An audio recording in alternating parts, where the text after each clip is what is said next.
Gather close, for history remembers what the world has forgotten.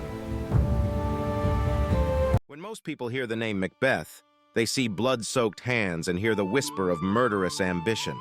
They envision three cackling witches prophesying doom on a desolate heath.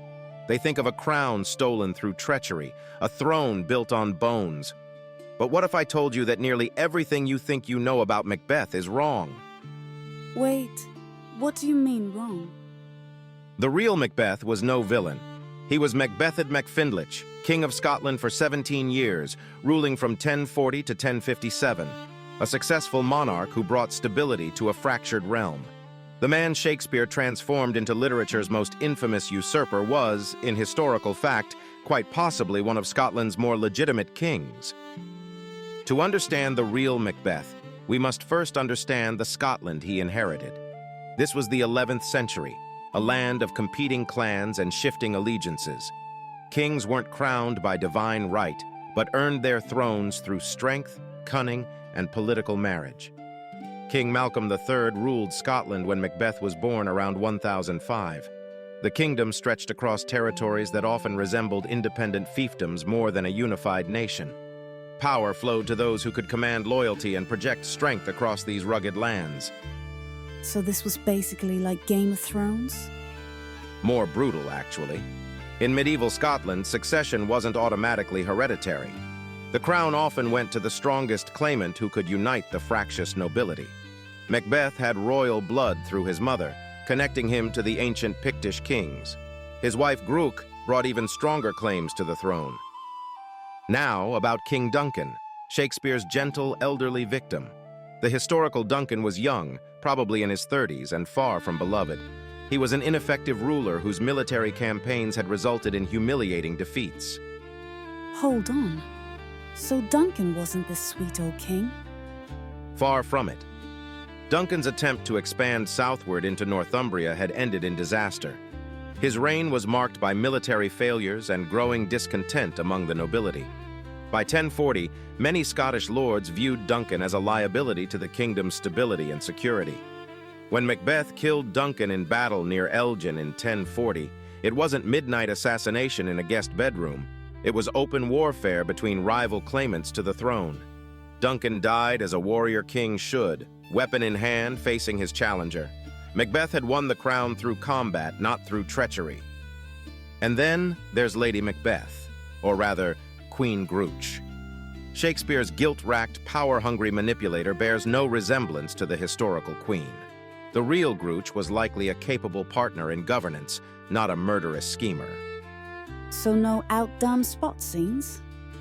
Quite the opposite. Historical records suggest Gruoch was involved in religious patronage and charitable works typical of medieval queens. She had a son from her previous marriage, Luloch, whom Macbeth adopted and treated as heir. Rather than a marriage built on dark ambition, theirs appears to have been a political alliance that grew into genuine partnership. Here's what Shakespeare never told you. Macbeth ruled successfully for 17 years. That's longer than many celebrated Scottish kings. His reign brought unprecedented stability to a kingdom that had known little but conflict. In 1050, Macbeth became the first Scottish king to make a pilgrimage to Rome. Contemporary accounts describe him as so secure on his throne and so wealthy that he could leave Scotland for months. The Chronicle states he scattered money like seed to the poor in Rome. Wait, he left Scotland to go to Rome? That doesn't sound like someone who's paranoid about losing power. Exactly. A king living in fear, as Shakespeare portrayed, would never dare leave his realm. Macbeth's Rome pilgrimage demonstrates not just wealth, but confidence in his government's stability. His absence required a functioning bureaucracy and loyal nobles, signs of successful kingship. But even successful reigns face challenges.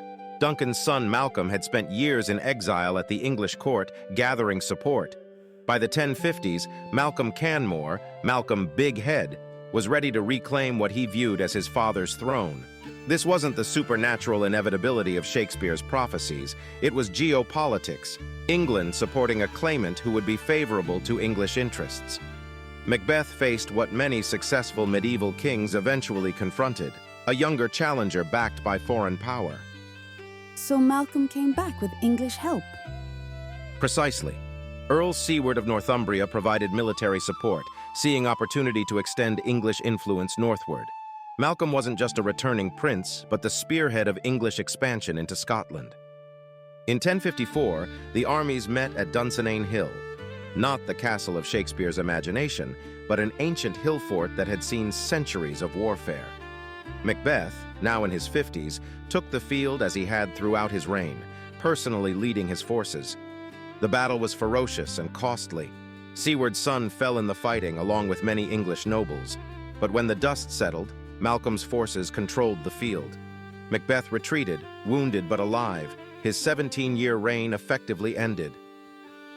But he survived the battle. He did, though his power was broken. Malcolm claimed the throne, but Macbeth wasn't finished.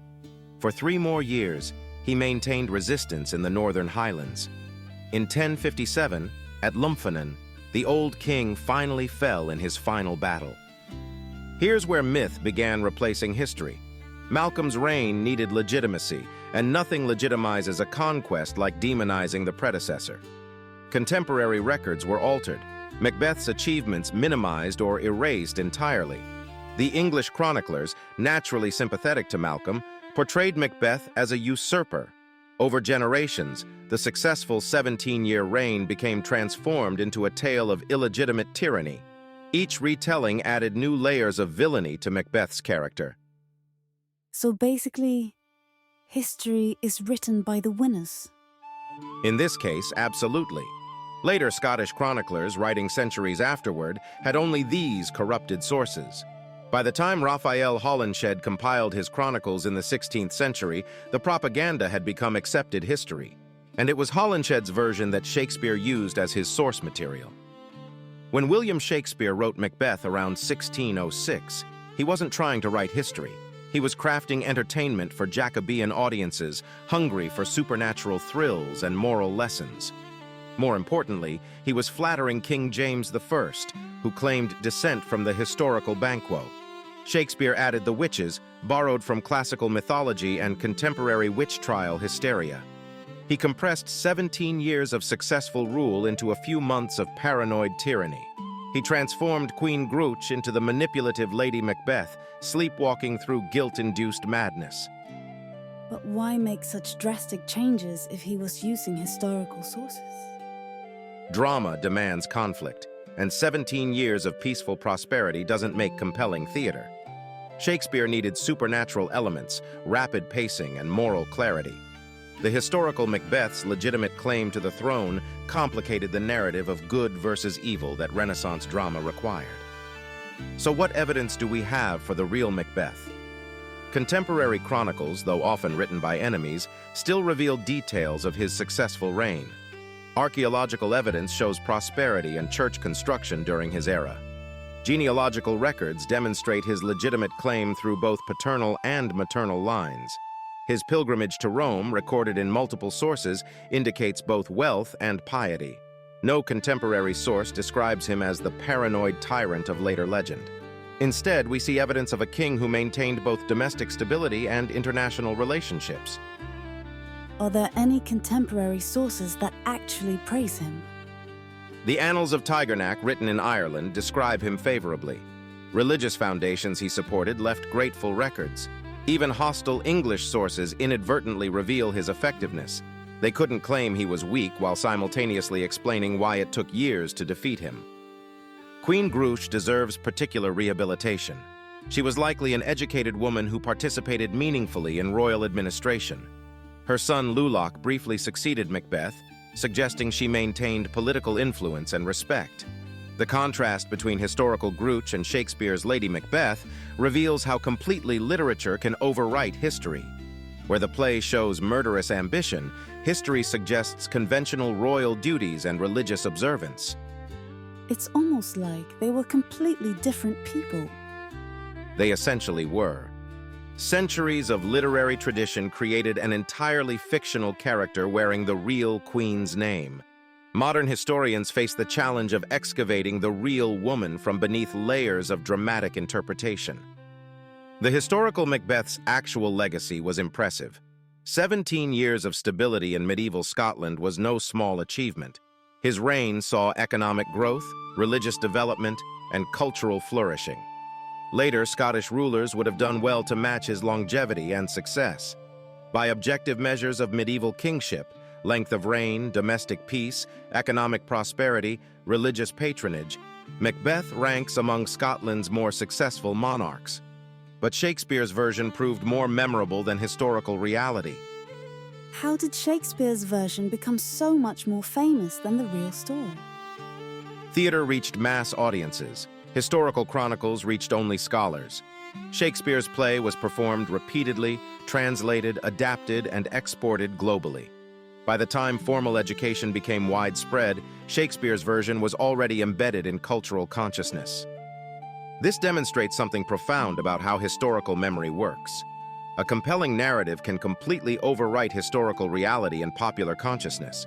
Millions know Shakespeare's Macbeth. Perhaps hundreds know the historical king. Macbeth isn't alone. Literature has similarly transformed King Arthur, Robin Hood, and Richard III. In each case, dramatic fiction proved more memorable and influential than historical evidence. Does this mean we can't trust any historical figures we think we know? It means we must distinguish between historical evidence and cultural memory.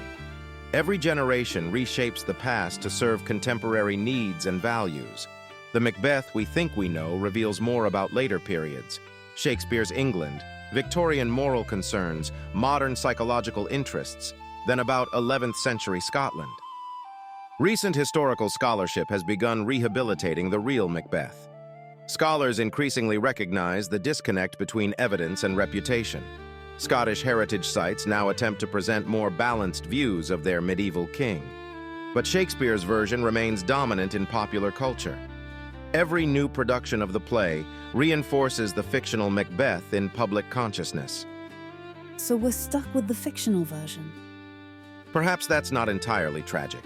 Shakespeare created one of literature's greatest psychological studies of ambition and guilt. The fictional Macbeth explores universal human themes that resonate across centuries.